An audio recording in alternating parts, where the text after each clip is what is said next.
Welcome to OTT junction super singer junior season 10 March 22 Saturday எபிசோடுடைய ரிவ்யூவை தான் பார்க்க போகிறோம். Full review vibe songs round. இதில் முதல்ல ப்ரமோலையே காமிக்காத ஒரு பாடல், அது ரெஃப்ரெஷிங்காக இருந்தது.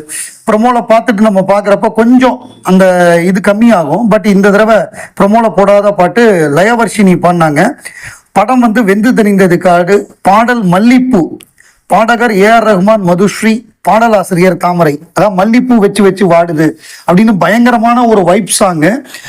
அதாவது இது ஐபிஎல் சீசன் அப்படிங்கிறதுனால ஜட்ஜஸ் 4-6ன்னு கொடுத்தாங்க. ரொம்ப நல்லா பாடினா 4, ரொம்ப நல்லா பாடினா 6, எதுவுமே இல்லைன்னா ஒன்றும் சொல்ல மாட்டாங்க. ரொம்ப சுமாராக இருந்தால் அவங்க எந்த விதமான சிக்னலுமே பண்ண மாட்டாங்க. இந்த பாட்டை பொறுத்தவரைய லயவர்ஷினியுடைய வாய்ஸுக்கு ஏற்ற கரெக்டான பாட்டு, ரொம்ப அழகாக பாடினாங்க. அவங்க தரையோட 4 அடிச்சிருக்காங்க. யார்லயே விளையாட ட்ரை பண்ணல. இன்னும் கொஞ்சம் பெட்டரா பாடி இருந்தா அது 6ஆ மாறி இருக்கும்.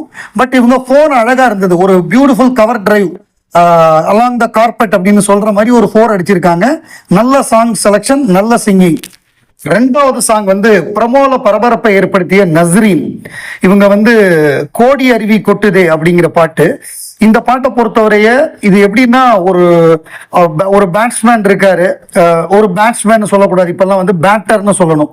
ஏன்னா ஜென்ரல் நியூட்ரலா சொல்லணும். பேட்ஸ்மேன், பேட்ஸ்வுமன் சொல்லக்கூடாது. பேட்டர், ஒரு பேட்டர் இருக்காரு. அவர் ஒரு சான்ஸ் கொடுத்து அடிக்கிற மாதிரி, ஒரு எப்படின்னா ஒரு கேட்ச் டிராப் பண்றாங்க, ஒரு லைஃப் கிடைக்குது இல்ல, அந்த மாதிரி நஸ்ரீன் என்ன பண்ணிட்டாங்கன்னா ஒரு இடத்துல ஸ்ட்ரக் ஆகி நின்றுட்டாங்க. ஆனா அந்த பாட்டை மற்ற இடங்கள்லாம் சூப்பரா பாடிட்டாங்க. அவங்களுக்கு சொல்லப்பட்ட அட்வைஸ், ஃபியூச்சர்ல இனிமே இப்படி ஸ்ட்ரக் ஆனா நிக்க கூடாது, நீங்க பாட்டுக்கு பாடிடணும். அவங்களோட லக்கு அந்த ஃபர்ஸ்ட் ஸ்லிப்ல இருந்த ஃபீல்டர் கேட்சை விட்டதுனால அவங்க அழகா விளையாடுறாங்க. சிக்ஸர், அவங்களுக்கு சிக்ஸர் கொடுத்தாங்க. அந்த ஒரு ப்ரமோல காமிக்கப்பட்ட ஒரு குறை இருந்தாலும் அதை மீறி அவங்க நல்லா பண்ணதுனால அவங்களுக்கு சிக்ஸர் வழங்கப்பட்டது. ஸோ அது எந்த பிரச்சனையும் ஏற்படுத்தலை. அடுத்த பாடல் ஆத்யா பாடினது மாமன்னன் படத்துல இருந்து நெஞ்சமே நெஞ்சமே. இந்த பாட்டை பாடினது விஜய் ஜெயசுதாஸ், சத்யஸ்ரீ கோபாலன். இன்னைக்கு விஜய் ஜெயசுதாஸோட பிறந்த நாள். இன்னைக்கு மார்ச் 23 சண்டே அன்னைக்கு அவருடைய பர்த்டே. இந்த பாடல் வருது, அது பொருத்தமா இருக்கு. இசை ஏஆர் ரஹ்மான், பாடலாசிரியர் யுகபாரதி. நெஞ்சமே நெஞ்சமே இந்த பாட்டு ரொம்ப அழகான ஒரு மெலடி சாங்கு, ரொம்ப அருமையான கம்போசிஷன். இதை ரொம்ப அழகா பாடினாங்க ஆத்யா. அதாவது இது எப்படின்னா, கிரவுண்டை விட்டு வெளியில அடிச்சா 6 அடிப்பாங்கல்ல, அந்த மாதிரியான ஒரு 6 அமைஞ்சது. இந்த பாடல் எஃபர்ட்லெஸ்ஸா, ஃபிளாலெஸ்ஸா, ரொம்ப அழகா அந்த பாட்டுக்கு உண்டான பாவத்தோட சுதி சுத்தமா பாடினாங்க. அதனால it's 6 out of the park. அடுத்ததா தனுமிதா. இவங்க 10 தல படத்துல இருந்து இந்த ராவடி அப்படிங்கிற சாங் பாடினாங்க.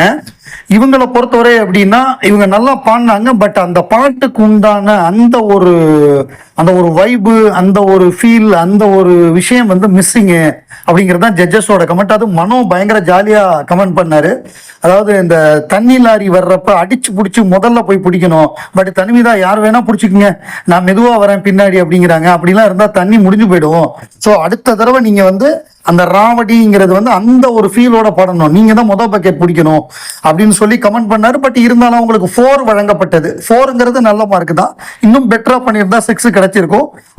அதுதான் மிஸ்ஸிங். அந்த 2 பாயிண்ட் கிடைக்கிறதுக்கு அதற்குண்டான திறமைகளை அவங்க வளர்த்துக்கணும். அதுக்கேற்ற மாதிரி அவங்க பாடணும் அடுத்தடுத்த ரவுண்ட்ல.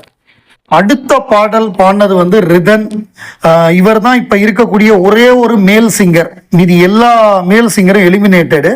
இவர் லப்பர் பந்து படத்துல இருந்து சில்லாஞ்சிருக்கிய பாடினாரு. இது பிரதீப் குமாரும் சிவாங்கியும் பாடின பாட்டு.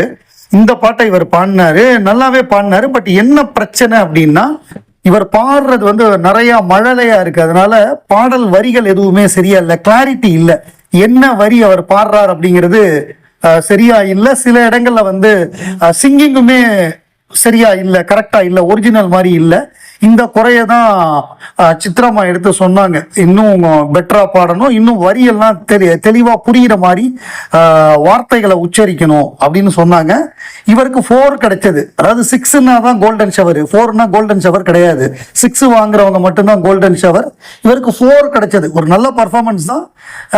இன்னும் there is a room for improvement அப்படிங்கிறது தான் இவரோட சிங்கிங்ல இப்போ உள்ள சிச்சுவேஷன். ஸோ அடுத்த பாட்டு வந்து காயத்ரி. காயத்ரி வந்து மச் இம்ப்ரூவ்டு சிங்கர். இதுக்கு முன்னாடி பார்த்த ப்ரீவியஸ் ரவுண்ட்ஸை விட ஒவ்வொரு ரவுண்டுலுமே பயங்கரமாக இம்ப்ரூவ் ஆகி இப்போ ஃபுல் ஃபார்மில் இருக்காங்க. பீக்கிங் அட் த ரைட் டைம்னு சொல்லுவாங்க. அந்த மாதிரியான ஒரு கட்டத்தில் இருக்காங்க. அவங்க பாடினது வந்து கரு கரு கருப்பாகி, தேவா அவர்கள் மியூசிக்கில் ஏழையின் சிரிப்பில் படத்தில் வந்த பாடல். இந்த பாட்டு சமீபத்தில் லியோ படத்தில் கூட திருப்பி யூஸ் பண்ணியிருந்தாங்க. அது பெரிய சென்சேஷன் ஆச்சு. ஆஃப்டர் லோகேஷ் கனகராஜ் லியோவில் யூஸ் பண்ணதுக்கப்புறம் இந்த பாட்டும் தாமரப்பூவுக்கு அந்த பாட்டும் பயங்கர ஹிட் ஆச்சு. ஸோ இப்போ என்னன்னா, இந்த பாடலை வந்து எப்படி பாடணுமோ சூப்பராக பாடினாங்க. அவங்க வாய்ஸில் வந்து எல்லா எக்ஸ்பிரஷனும் அழகாக வருது. அவங்களுக்குன்னே டெய்லர் மேடு சாங் அப்படின்னு சொல்லலாம். இது வந்து கிரவுண்டை விட்டு வெளியில் அடிச்சுட்டாங்க. பந்தை இன்னும் தேடிட்டு இருக்காங்க. அப்படிப்பட்ட ஒரு சிக்ஸர். இமான், நம்ம மனோ, சித்ராமா எல்லாருமே பாராட்டி அவங்களுக்கு வந்து கோல்டன் ஷவர் கொடுத்தாங்க. Wonderful performance from Gayathri. So இந்த ரவுண்ட்ல சீனியர்ஸ் எல்லாம் கூப்பிட்டுருந்தாங்க. அவங்கெல்லாம் அங்கங்க பாடினாங்க. புண்ணியா, ரக்ஷிதா, விருஷா, தீப்தி சுரேஷ், இந்த மாதிரியான சிங்கர்ஸ்லாம் வந்திருந்தாங்க. அவங்கெல்லாம் கொஞ்சம் கொஞ்சம் அங்கங்கே பாடினாங்க. அப்புறம் ஸ்பெஷல் கெஸ்ட்டாக வந்து அசல் கோளாறு அவர் வந்து அங்கங்கே ஒரு 2-3 பர்ஃபார்மன்ஸ் பண்ணார். அவ்வளோதான் இவங்கெல்லாம் பண்ணது. இதுதான் சாட்டர்டே எபிசோடு. அதுக்கப்புறம் சண்டே எபிசோட நாளைக்கு பார்ப்போம்.